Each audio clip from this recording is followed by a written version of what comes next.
Hey guys, I hope everything's going well with your Sunday, Monday, whatever. Um, I'm sitting here reading this, and I've seen it before, but I didn't quite get the whole thing, so I had to do a little bit of research on it. Drone pilots do not have to register under FAA's controversial court rules. Excuse me, I have a bit of a cold. A controversial registration requirement among drone users has been struck down. Sounds like a win. The Federal Aviation Administration requirement that hobby drone users register their devices was struck down in an appeals court Friday. The U.S. Court of Appeals, the District of Columbia Circuit, ruled in favor of John Taylor, which props to him for standing up for something he believes, who had challenged the legality of the FAA's drone registration program. So this was done on the 19th. Sorry if this is coming to you late. You probably, as a drone user, might already know this, but if not, if you're new to the hobby, I hope this helps you so that you can understand the rules and maybe just enjoy what you purchased and paid so much money for, and not have to be disrupted by somebody that is just trying to be a jerk or whatever. It's from 2015.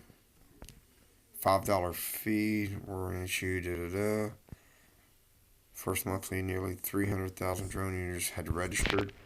The court struck down the FAA's registration rule referencing the 2012 Modernization and Reform Act, which passed Congress signed by President Barack Obama.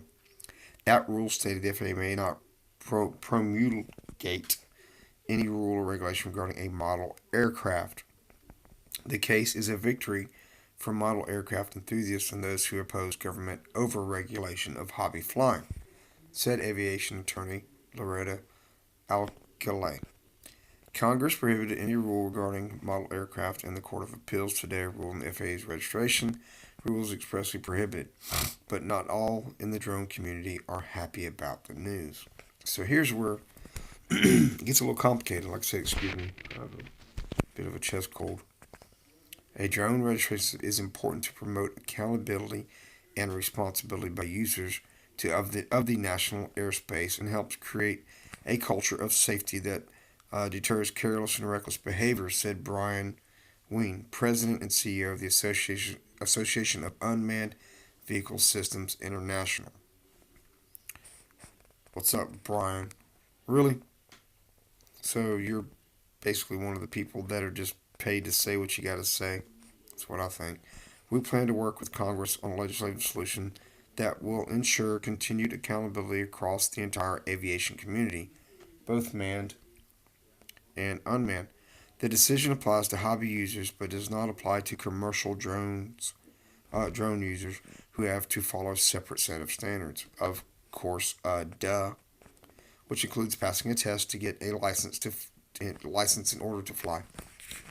We are carefully reviewing the U.S. Court of Appeals decision as released a drone.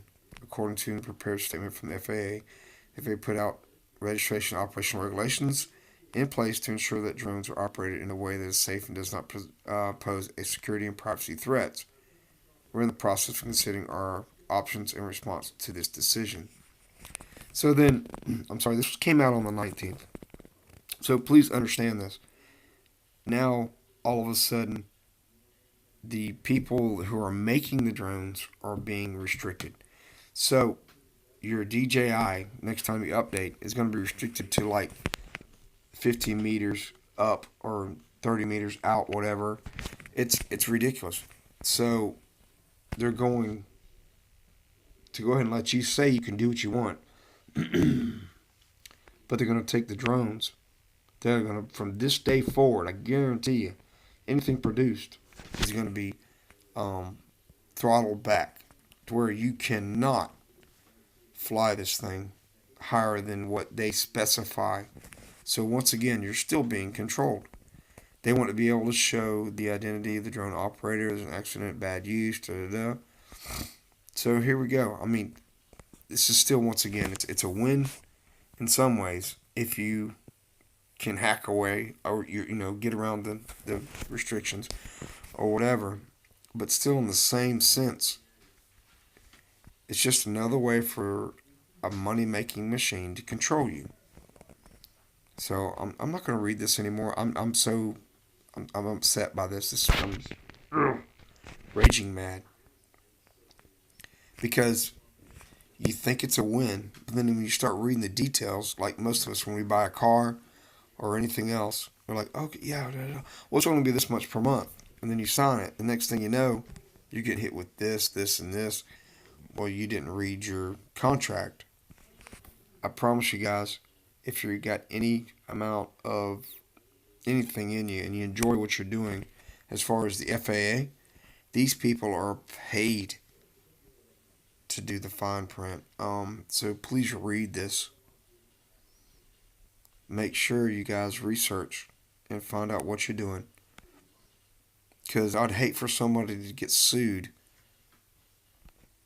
And it sounds ridiculous, I know.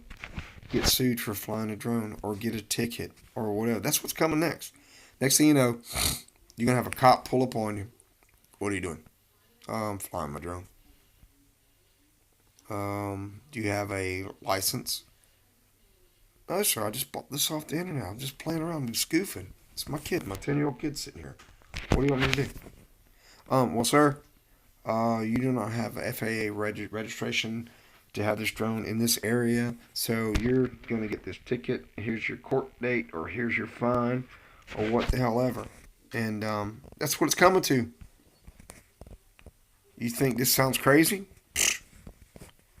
It's going to be another revenue source for people that have nothing else to do but sit there and think about how to create a revenue source. Wake up. So, anyway, I found this on Market Watch 2 days ago.